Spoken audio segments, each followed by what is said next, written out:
आता खिडकीतून बघूया म्हटलं मच्छीवाली आले की नाही, पण कुठे काय मच्छीवाली तर काय दिसेनाशीच झाली.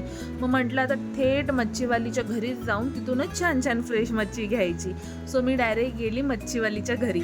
सो तिकडून मी मस्तपैकी अशी छान छान मच्छी घेतली आणि एवढा आनंद झाला मला, कारण की मला आज एक खूप छान डिश बनवायची होती म्हणून मी हा एवढा मोठा अट्टाहास केला. त्याच्यामुळे मी जाऊन तिथे तिच्या घरीच जाऊन डायरेक्ट मच्छी घेऊन आली.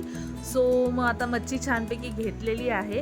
तो वाटेने जाता जाताच इथे माझी थोडी नजर गेली, तर इथे मी बघते तर काय मॅकडॉनल्ड ओपन होत आहे. सो अजून त्याचं काम चालू आहे. त्याच्यानंतर आम्ही नक्कीच इथे पण छानपैकी जाणार आहोत सगळेजण फूड एन्जॉय करायला. सो लागणारं साहित्य म्हटलं परत ये जा नको, म्हणून मी तिकडेच पटापट सगळं आपलं सामान घेऊन जायचं ठरवलं. सो मला रिक्वायर ज्या ज्या गोष्टी होत्या त्या मी तिथे घेतल्या, जसं की टोमॅटो संपलेले. सो मग मी पहिले टोमॅटो घेतले आणि आता चला बघूया पुढची रेसिपी मी तुमच्याबरोबर शेअर करते. आता घरी आलेली आहे, जस्ट फ्रेश झाली आणि सगळं कोळंबी वगैरे स्वच्छ धुवून ठेवलेलं आहे मी आता. तर त्याची मी रेसिपी तुमच्याबरोबर शेअर करणार आहे. त्याच्या आधी आपल्या चॅनलवरती मी खूप आधी कोळंबी भाताची रेसिपी पण शेअर केलेली आहे.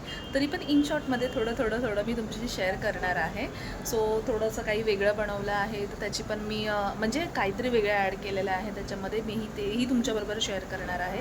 तर चला मस्तपैकी आता आपण बनवूया कोळंबी भात. आता हा टोप तापत ठेवला आहे, हे पाणी आहे आणि इथे 4 कांदे मी मोठे कापून घेतलेले आहेत.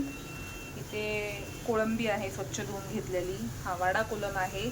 आणि हे जे मी वाटण आहे ना, त्याच्यामध्ये आलं लसूण कढीपत्ता आणि कोथिंबीर यांचं वाटण मी यावेळेस जरा वेगळं केलेलं आहे. अदरवाईज फक्त बेसिक आलं आणि लसूणच असतं. कांद्याबरोबर मी टोमॅटो पण पटकन कट करून घेणार आहे आणि जे काही खडे मसाले आहेत ते पण मी तुमच्याबरोबर शेअर करणार आहे. तर चला पटकन बनवूया. तर आता इथे मी तेजपत्ता घेतला आहे, जिरा आहे, काळी मिरी, लवंग आणि ही मोठी वेलची आहे. आणि हा सुहाना शाही गरम मसाला टाकणार आहे. इथे आपलं तेल तापलं आहे छानपैकी. मुद्दामूनच थोडे कमी खडे मसाले घेतले आहेत आणि माझ्याकडे दालचिनी नव्हती म्हणून मी दालचिनी नाही टाकलेली आहे. तुमच्याकडे असेल तर तुम्ही दालचिनी आवर्जून टाका. तर आता हे मस्त तडतडल्यानंतर ह्याच्यामध्ये आपण टाकणार आहोत कांदा. तर आता इथे मी कांदा टाकलेला आहे. कांदा आता मस्तपैकी भाजून द्यायचा आहे.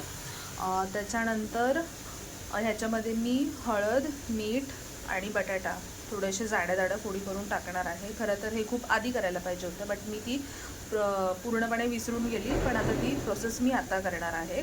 आणि त्याच्यानंतर एक 5-10 मिनिटांनी कांदा आणि टोमॅटो भाजेपर्यंत एक 15-20 मिनटं होतीलच, मग नंतर हे आपण ॲड करायचं. तर आता इथे आपला कांदा पुन्हा ते कदाचित तुम्हाला माझ्या प्रत्येक कुकिंगच्या व्हिडिओमध्ये हेच दिसत असेल, ते हवा येते गरम गरम मोबाईलवरती कॅमेऱ्यावरती. तर असो. तर आता आपला कांदा मस्तपैकी गोल्डन ब्राऊन झालेला आहे आणि इथे आपला टोमॅटोसुद्धा चिरून झालेला आहे.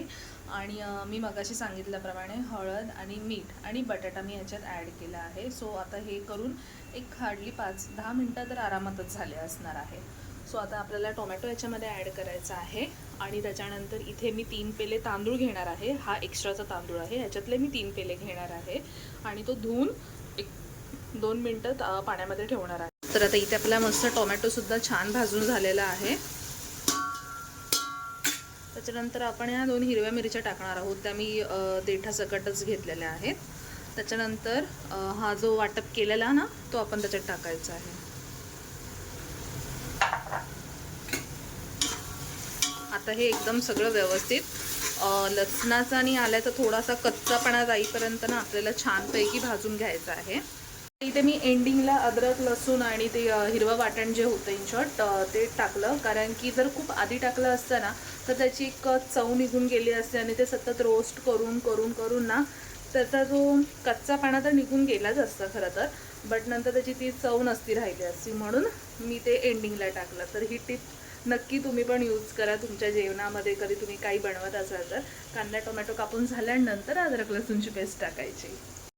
तर आता आपली अद्रक लसूणची पेस्ट, जी हिरवी पेस्ट होती आपण केलेली, ती चांगली भाजली गेलेली आहे. त्याच्यानंतर आपण ह्याच्यामध्ये लाल तिखट ॲड करणार आहोत. लाल तिखट हे तुम्ही तुमच्या बेताने ॲड करा, कारण की आपण ऑलरेडी ह्याच्यामध्ये 2 हिरव्या मिरच्या टाकलेल्या आहेत, त्या पण डार्क हिरव्या मिरच्या टाकलेल्या आहेत. सो आत्तापुरतं मी फक्त 2च चम्मच टाकणार आहे आणि हे लाल तिखा आहे ॲक्च्युली. आणि त्याच्यानंतर हळद टाकणार आहे आणि हा सुहाना मसाला.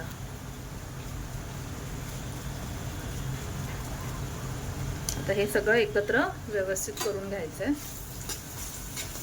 तर आता आपले सगळे मसाले याच्यामध्ये भाजून झालेले आहेत. गॅसचा फ्लेम थोडासा हाय करायचा किंवा मीडियम करा आणि त्याच्यामध्ये मग थोडं हे जे आपण मॅरिनेट करून ठेवलेलं कोळंबी आणि टोमॅटो हे टाकायचं आहे.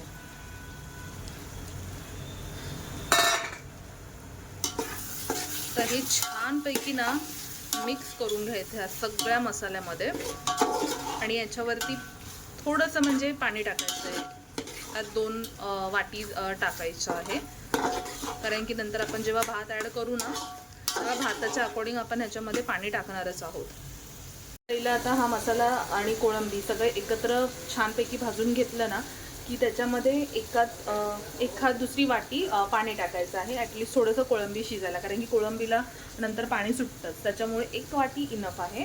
नंतर आपल्याला हे छानपैकी झाकून ठेवायचं आहे आणि मग कोळंबी शिजली की मग आपण त्याच्यामध्ये राईस ॲड करणार आहोत आणि साधारणतः 10 मिनिटात आपली कोळंबी बिर्याणी नाही कोळंबी भात तयार होणार आहे. तर आता आपल्याला बघायचं आहे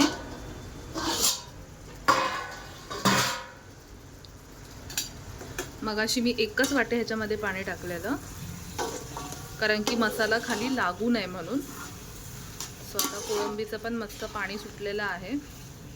आता याच्यामध्ये आपल्याला भात ॲड करायचा आहे, तांदूळ ॲड करायचे आहे आणि ते सुद्धा ह्याच्यामध्ये व्यवस्थित भाजून घ्यायचे आहेत. तांदूळ मस्त हलवून घ्यायचे. आता 1-2 मिनटं तरी ही स्टेप करायची आपल्याला.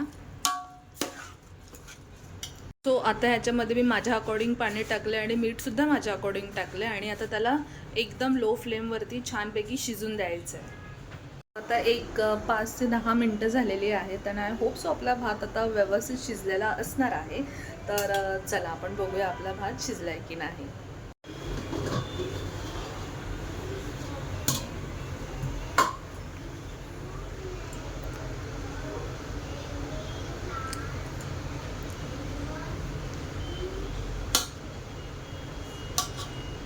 येस, तुम्ही बघू शकता छान भात शिजला आहे आपला आणि मस्त असा खुललेला आहे एकदम छानपैकी. आपली कोळंबी सुद्धा छान झालेली आहे आणि ॲज इट इज हा प्रकार सुद्धा झालेला आहे. तर आता हा रेडी आहे खाण्यासाठी. तर तुम्हाला हा व्हिडिओ कसा वाटला मला कमेंटमध्ये नक्की कळवा आणि ही रेसिपी डेफिनेटली ट्राय करा. आता अशा प्रकारे खूप छान आपला भात झालेला आहे. कोळंबी भात सिंपल रेसिपी आहे. संध्याकाळसाठी आपल्याला बनवायचे असेल तर खूप कमी आणि बेसिक सामान वापरून घरातल्या घरात जे काही आहे ते आपण करू शकतो आणि शक्यतो संध्याकाळचं जे जेवण असतं आपलं ते कमीच तिखट असलेलं कधीही बरं. हां, एका दुसऱ्या दिवशी ठीक आहे या सगळ्या गोष्टी, पण आठवड्यातले 2-3 दिवस आता आम्ही तर असं कधीही आम्ही नॉनव्हेज खातो आणि मेन म्हणजे आम्हाला सगळ्यांनाच घरामध्ये नॉनव्हेज आवडतं, त्याच्यामुळे आम्ही कधीही नॉनव्हेज खातो. सो ते डिपेंड असतं की बाबा रात्री बनवायचं असेल तर थोडंसं ॲटलिस्ट तिखट कमी बनवतो आणि मुलंही तिखट खातात, बट नको नंतर त्यांना ते त्रास होण्यापेक्षा मस्त छानपैकी खाऊन एन्जॉय करायचा. दुसऱ्या दिवशी असं नको की छातीत जळजळ होते आणि हे ते. त्याच्यामुळे बनवतानाच छान बनवायचं, कमी तिखट कमी तेल ह्या सगळ्या गोष्टींमध्ये. अशी माझी साधी सिंपल रेसिपी आहे. तुम्हाला कशी वाटली ती मला कमेंट सेक्शनमध्ये नक्की कळवा आणि तुम्हाला जर अशाच सगळ्या रेसिपी बघायला आवडत असतील, डेली ब्लॉग बघायला आवडत असतील, मी अशा बऱ्याच रेसिपी घेऊन येणार आहे पुढे आणि बरेच असे छान व्हिडिओ मी तुमच्याबरोबर शेअर करणार आहे. तर व्हिडिओ आवडला असेल तर चॅनलला नक्की लाईक करा, सबस्क्राईब करा आणि शेअर करा. बाय, भेटूया नेक्स्ट व्हिडिओमध्ये.